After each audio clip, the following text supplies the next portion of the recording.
طيب هنتكلم بقى النهارده عن اهم اليمنت موجود عندي في الدايره. ركز معايا. الكوندكتور بستخدمه في ايه ووظيفته ايه واختاره على اي اساس. ركز معايا جدا. الحاجه اللي بتفصل ما بين الكهرباء الرئيسيه اللي جايه لي سواء من الجنريتور او من الكهرباء العموميه والحمل او اللود بتاعي هو الكوندكتور ده. الحاجه اللي بتفصل ما بين الكهرباء اللي جايه والكهرباء اللي رايحه الحمل هو الكوندكتور ده. ازاي؟ الثري فيز اللي داخلين عندك من الكهرباء المين رايحين للموتور بيبقوا واقفين في النقطه دي. طب اللي واقفين في النقطه دي واقفين على ايه؟ واقفين على اشاره تيجي من بي ال سي او تيجي من دايره كلاسيك كنترول. طيب تمام. انا برضو الكوندكتور ده فادني في ايه؟ انا ممكن اوصل الكلام ده مانوال، ارفع سيركت بريكر واشغل الحاجه مانوال. لا، ما استفدناش كده من ده حاجه. الكوندكتور وظيفته عندي في الدايره ان بديله اشارات بدون ما المس اي حاجه، بديله سيجنال على حاجه اسمها كويل. نقاط الكويل عندي بتكون حاجه اسمها A1 وحاجه اسمها A2. لما بغذي الاثنين دول بيبدا يحصل ايه؟ القلب المغناطيسي ده بيتسحب لبره، يتسحب لتحت. لما يتسحب لتحت انا استفدت منه ايه؟ مرر لي تيار من النقط اللي هنا اللي هو لاين واحد لاين اتنين لاين تلاته، عدهم لي على الحمل بتاعي. طب يا هندسه انا الكوندكتور استفدت منه ايه؟ لازم تركز جدا واعرف وظيفه الكوندكتور صح. الكوندكتور في بدايه التشغيل النقط عندي لما تلمس بعض المين كونتاكت لما يلمسوا بعض بيحصل حاجه اسمها سبارك.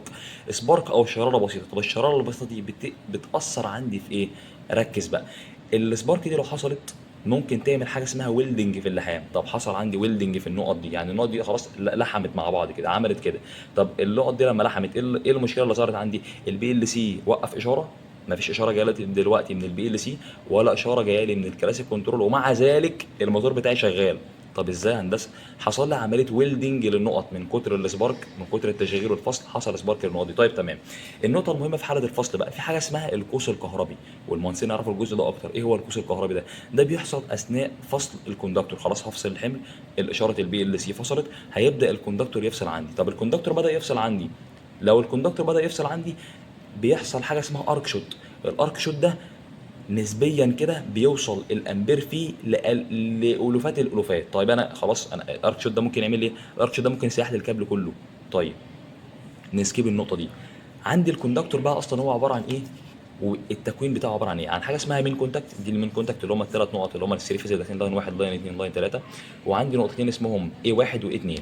طب نقطه A1 و A2 دول مهمين في ايه؟ دول اللي بدي منهم تغذيه. عندي تغذيه منها نوعين، عندي AC وعندي DC. عندي AC ولازم اعرف ان الكوندكتور ده مش حمايه في الدايره. طيب الكوندكتور وظيفته ايه؟ الكوندكتور ما هي الحاجه بديلها اوردر او بديلها امر عشان تمرر لي تيار في الدايره. طيب لازم انا افهم ان انا بفصل ما بين التيار الكنترول بتاعي بتاع البي ال سي اللي هو ال 24 فولت، افصله عن التيار اللي هو 380 فولت. ده لود كبير. ما ينفعش اعمل كونكشن ما بين الاثنين، ما ينفعش يكون في ربط خالص ما بين الاثنين، ما ينفعش يكون في نقطه تلامس ما بين الاثنين. طيب الكوندكتور ده بقى هختاره على اي اساس؟ ركز معايا جدا في اللي جاي ده. الكوندكتور في عندك اكتر من طريقه عشان تختاره بيها. رقم واحد، الاول انا محتاج اشوف التغذيه بتاعته كام. التغذيه عندك 24 فولت اي سي، بيتغذى 24 فولت بالمناسبه، فيه 24 فولت اي سي بيتغذى ب 120 فولت اي سي 220 فولت اي سي. خلاص اخترنا الفولت بتاعنا اللي هغذي بيه، اللي هي الاشاره اللي جايه عندي من البي ال سي او اشاره جايه من الكلاسيك كنترول. تمام تمام. النقطه الثانيه والنقطه الاهم، الكوندكتور عندي انا ببص على الموتور، على المين بليد بتاعت الموتور، لقيت المين بليد مكتوب عليها 12 امبير. الموتور ده بيسحب 12 امبير، هروح اجيب كوندكتور اعلى منه شويه، خليك في 18 امبير او 25 امبير عشان في حاجات فيكسد كده موجوده في الداتا شيت. طيب تمام. ما لقيتش حاجه على المين بليت ممسوحه، مش شايف منها حاجه خالص. هشتغل بالابو، ابدا تيست بالابو واتاكد. اشوف الموتور عندي 7.5 كيلو وات، هبدا اروح للمناول بتاعت سيمنز ومناول شنايدر. انا عندي خلاص الموتور 7.5 كيلو وات بيسحب 380 فولت اي سي، هروح للمانوال بتاع شنايدر او بتاع سيمنز هلاقيه بيقول لي والله لو انت عندك التايب ده كذا بيسحب 7.5 كيلو وات، الموتور 7.5 كيلو وات وبيسحب 320 فولت اي سي، هتختار له الحاجه الفلانيه اللي هو النوع الفلاني ده. دكتور في النقط اللي في الاول من هنا كده من قدام ممكن تلاقي نقطه عندك فيها سبارك. طب يعني ايه هندسه نقطه فيها سبارك؟ نقطه فحمت مني. النقطه دي كربنت اسودت خالص، وبقيه النقط عندي سليمه مفيش فيها مشاكل.